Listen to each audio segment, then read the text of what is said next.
Tell us a little bit about the places that you visited and took that New Orleans flavor and artistry to. So, I mentioned, 2015 for the 150th anniversary of Juneteenth. That was the official artist recognizing Juneteenth from the city of Galveston, Texas, and the county of Galveston, Texas. But I think about, 2009, when President Obama was the President of the United States, and at the French Embassy, I had a chance to showcase my Obama painting for one of the official galas that was presented in Washington, D.C. at the French Embassy. Outside of that, throughout the whole United States, engaging, particularly, at many of the festivals, many of the conventions. We talk about the National Bar Association, the Congressional Black Caucus in Washington, D.C., the different universities. Even at Dillard University, when I first got started, I had the opportunity to exhibit at the library. Florida State, FAMU, other places with my traveling exhibitions. I've been having that opportunity to engage the public and gain their trust in that capacity. Whenever I had the opportunity to travel, I would stop at different museums and cultural institutions. Hampton has one of the oldest African American museums in the country. It's a historically black college and university. When you think about the DeSable Museum, the oldest public African American museum, that's in Chicago, founded by Margaret Burroughs, who was from St. Rose, Louisiana. So you see artists who had tremendous impact, tremendous purpose, and projecting the importance of their culture, their identity, and having these long-lasting, sustainable institutions like museums to have a platform to speak to your identities, to speak to your purpose, to speak to your humanity, to speak to your gifts and your treasures. It's just so important.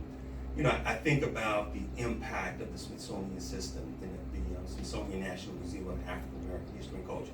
A lot of folks don't know that the Anacostia Museum, which was the first community museum in the country, sponsored by the federal government, was on the east side and still is in Washington, D.C., solely, purposely on celebrating African American history and culture and commemorating it constantly at a first-rate level. That was the precursor institution by John Kennard, who established and founded that museum, and subsequently the Smithsonian National Museum of African American Culture, which Dr. Lonnie Bunch was the director of, and Dr. Rex Ellis, who was the chief curatorial person responsible for national and international programming. Very good, and thank you for that lesson.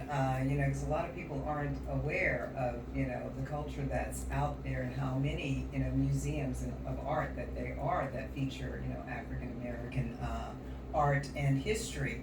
Now, tell us all about the SUNO project and how that came to be. So that's that has been many years in the works.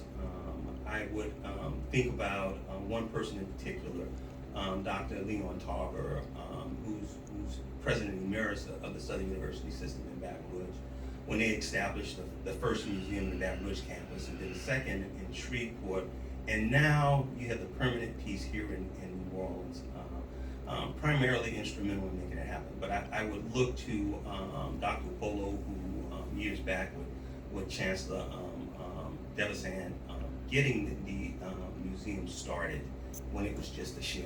And Dr. Sarah Hollis, Dr. Eads, Cynthia Ramirez, those folks who are engaged in the museum studies program, I'd be remiss if I wouldn't mention Professor Erica Witt and our librarian, Shatiqua Mosby Wilson, who are very active in making this happen, nurturing this treasure, polishing this carbon that is now a diamond, that reflects our identity, African American identity. That's part of the fabric of American history here in New Orleans. That space of 15,000 square feet has 4 major galleries. The first gallery is for the matriculation of the students who come through the program, as well as celebrating the creative local talent in the city.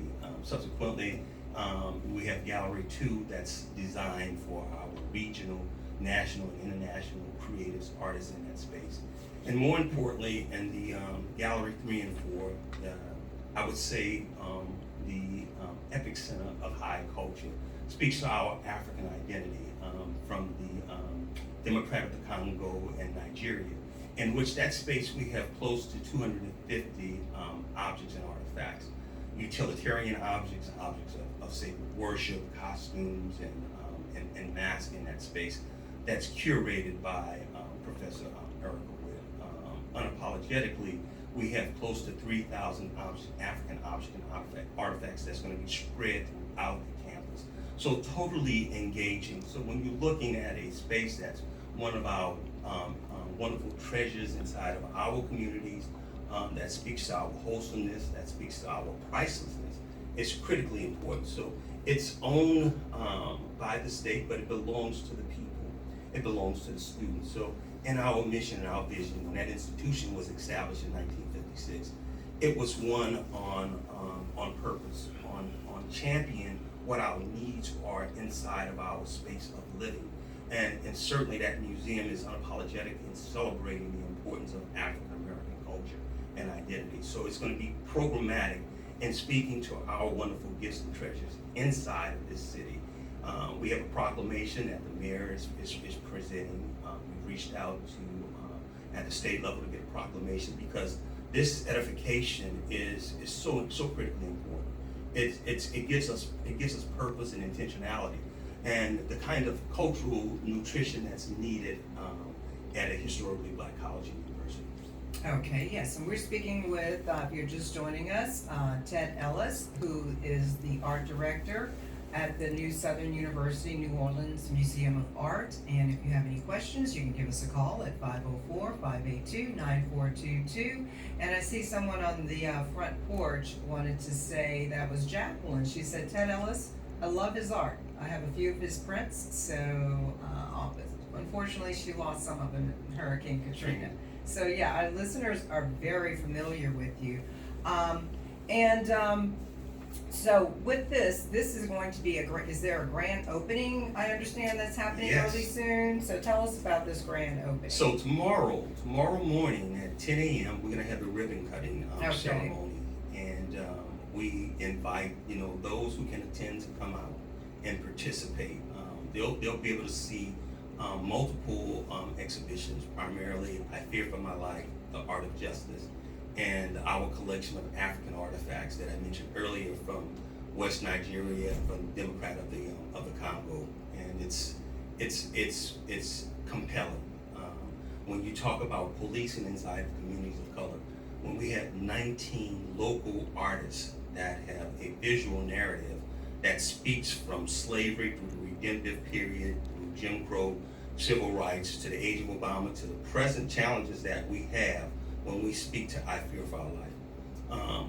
Very topical discussion with that, because this month we also recognize that it's Crime Prevention Month, but it's also Arts and Humanities Month. So when we talk about being purpose in our gifts, in the matter of using art to have this conversation, then this is a prime example. And the message of each one of these artists in that space speaks volumes. You have close to about 40 paintings that we have when we talk about policing inside communities. We give that conversation to the students, to the community, as well as law enforcement that have an opportunity to say, why do they fear for their life? So that we can find the level of sensibilities that we can dialogue and come to a better means that we won't have these challenges when we're faced by police officers. And when we send our prized possessions to our historically Black colleges, like Southern University at New Orleans, we want to know that there's total care and total concern about our futures, those students who are on those campuses. Yeah, you're basically addressing what's happening today and getting that understanding through the visual art that you're presenting. And this is also this is local and national art. So you have primarily, I reached out because I wanted to show the critical importance of what we have to offer here. Yes, we definitely paint pretty pictures, but we paint pictures that are substantive, that are important, that speak to issues and challenges that we have in our daily lives. Policing is a big issue. When we talk about slavery, we talk about the paddy wagon, we talk about convict leasing, we talk about the peonage system, we talk about Black codes. All of those things affect our lifestyle from past to present to right now. And some of those things we're voting on, right now. That's it. Yes. So if we even look back to the 13th Amendment, for whatever reason that you were accosted by the police and picked up and put in prison, you lost all your rights. And then that led to convict leasing. Then we talk about, over 600,000 folks are re-entered out of the penal system. A disproportionate amount of people of color, particularly African Americans. So, for 30 plus years, I've been intentional about messaging with my art. I see no different in my position as a museum director and as the museum being an institute for social change, where we have this discussion and this dialogue. In that, we gain public trust. And when we have public trust, then we're doing the right thing for all the right reasons. And so not only is this museum historical, it's culture, but it's also academic, it's also political. And when you're talking about something of this magnitude, we have to take special care and importance. So, I implore everybody to come out and visit the museum.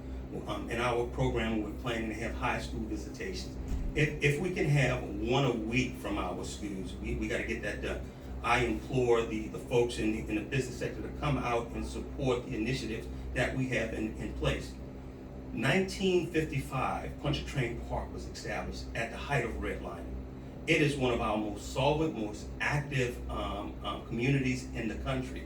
They're in partnership with 20 other neighborhood alliances, right, that they just recently had the Gentility Fest. That's in the community of Southern University at New Orleans. So we look for that kind of participation, that kind of ownership from community, that kind of engagement that we platform and we specifically speak to our importance. I'm delighted to be museum director at Southern University at New Orleans. Sonoma is here, Sonoma is going to stay, Sonoma is going to have a sustainable program. And when we look at this in comparison to all the other museums that are on campuses throughout the United States, we're going to be in the top 5 percentile, and I would say in a very short period of time, because we're at the epicenter of culture in the city of New Orleans. The cultural economy is so specific and so intentional to the vitality of not only the city, but the state, to the region, to the country.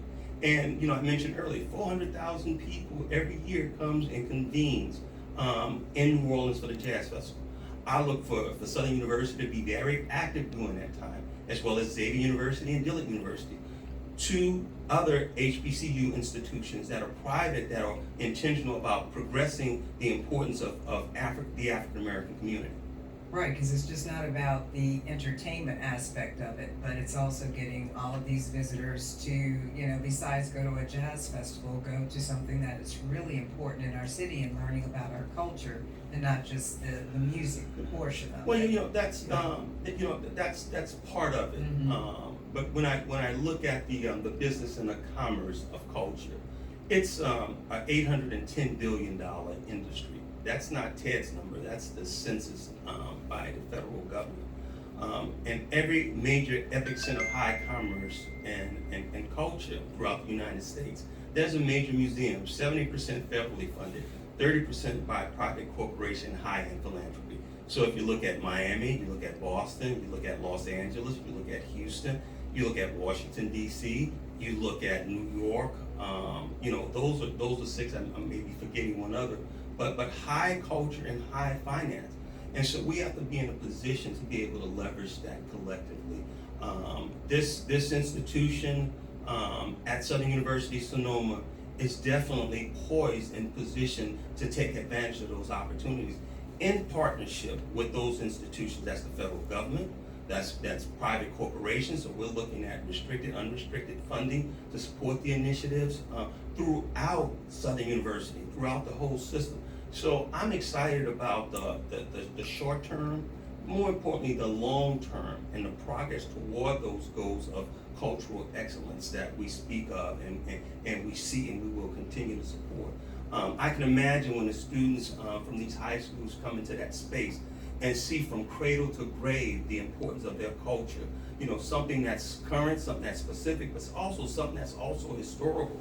And in that space, that space of reverence, that space of academia, that space of culture, that you have a sense of fullness, that you matter. My experience was quite different coming up and going to museums. I didn't see many constructive images of myself. Exactly, and that is so important for, this next generation coming up, because I don't think they know the value of themselves, and if they see that, presented to them, it gets those wheels turning, and it makes them think, okay, this is where I come from. This is a proud heritage, and maybe we wouldn't have as many going, not dropping out of school and turning to violence, as opposed to seeing something that could stimulate them to do something positive with their lives. And that's, you're spot on with that. That's reasons why museums exist. It's so that we can celebrate and we can commemorate our identity, our culture, our ideology. It's so important. That's why museums exist. Museums typically never go out of business. They're recession-proof and inflation-proof. But there's the challenge that we need to have equity in this space. That we need to be seen. 30 years plus in this space. When I go to the Charles Wright Museum, the DeSable Museum, the Gantt Center, that's Clark museums, that's on our academic institutions and platforms. It is such a major challenge to keep the programming going. We have to have funding in place. We have to understand that this does not exist in a silo, that it's comprehensively. It's a piece of what we need to integrate holistically into everything that we do. It's part of our religion. It's part of our worship. It's not isolated. That Sonoma belongs to every interdisciplinary unit on that campus at Southern University. That means that we're going to have total engagement with the business school, with the nursing school, with the criminal justice school, so that they see value and significance in their programming, and that we can amplify what they're doing through the museum.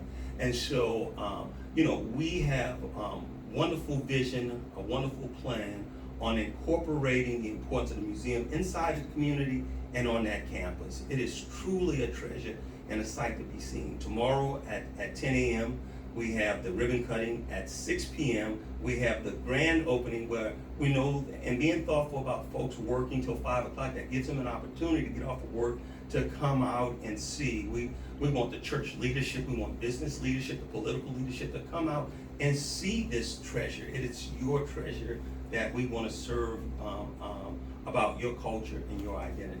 So you said the grand opening is the ribbon cutting is at 10 a.m. Now, 10 is it open all day? No, we're going to be getting ready. It's going to be open for a couple of hours, and then we're going to be getting ready for 6 o'clock, that we can engage the So total it's 6 public. p.m. Yeah, 6 p.m. Yeah. Okay, so now is there any charge? It's no charge. Absolutely free, no excuse. You can make donations. You Right. can make donations. Okay. Yeah, to Sonoma. Yeah, because that's what I was going to ask you. Besides, the federal government funding, you've got your corporations that fund. Do you accept private donations? Yes, as we well? do. And one other thing, this relates, and I think what makes this campus so unique is that we have a graduate level museum studies program, a very robust program that you can participate online with as well. We have distinguished interns right now, Dr. Bud, I'll say doctor, I'm speaking in advance, but Viola Johnson is our inaugural intern, who has done phenomenal work in a relatively short time. And we also have student docents that are working as well with us, so that they can understand the dynamics of the business of art and culture and how that's facilitated and funded. So we get a chance to hopefully create jobs through the museum studies program, as well as learning practically with participation with the museum. Yeah, and I like the fact that you've got the high schools that are going to participate, and I guess going forward, you can look at even, junior high, and your elementary school children, because the sooner they learn about their self-worth, the better. Yes. To incorporate that with, annual, is that gonna be like tours through the museum that's gonna happen on a weekly basis with schools? Yeah, hopefully on a weekly basis. What's so unique about this campus? Next to it is the library. Okay. And the library has been that holding place for our objects and artifacts. It has been for a very long time, primarily during the devastation of Katrina and afterwards, when Miss Linda Hill and other students were able, and staff were there to help to revive the African collection that was submerged under the murky waters during Katrina. The library became the place of preserving our objects and artifacts. That won't stop because it's still an important piece of it. And I imagine those years early on in my formative years that I would go to the library and now have in close proximity to work closely with the library and the museum, both institutions to advance our position in our human capital and our human work. When we learn and we become familiar and we build trust. When we're culturally sensitive to each other, we build trust, we build better communities. That's what this museum is going to be used for. And you know, I see a lot of partnerships along the way. We have the pathway to excellence. We talk about the pathway to knighthood. But the pathway to excellence is what we're looking at, cultural excellence. The vitality of the preservation of our culture and our identity is so critically important. Tomorrow, we open up the doors, we look the doors to stay open. I tell the students, I said, we have a treat in store for you. I said, this is your house of culture, your house of treasures. You own it. I want you to participate and be part of that because that's an important piece. I'm not gonna be here forever. We pass it on to the next generation to take it and do the best that they can with that. Yes, and that's what it's all about, that legacy, and we want to thank you for all you are doing, Mr. Ted Ellis, and once again, that's at 6 p.m. tomorrow. The ribbon cutting ceremony starts at 10, and then it's open to the public at 6, and that is the Southern University at New Orleans Museum of Art. It's on the second floor of the Arts, Humanities and Social Sciences Building, and that's at 6400 Press Drive, right here in New Orleans on SUNO's campus.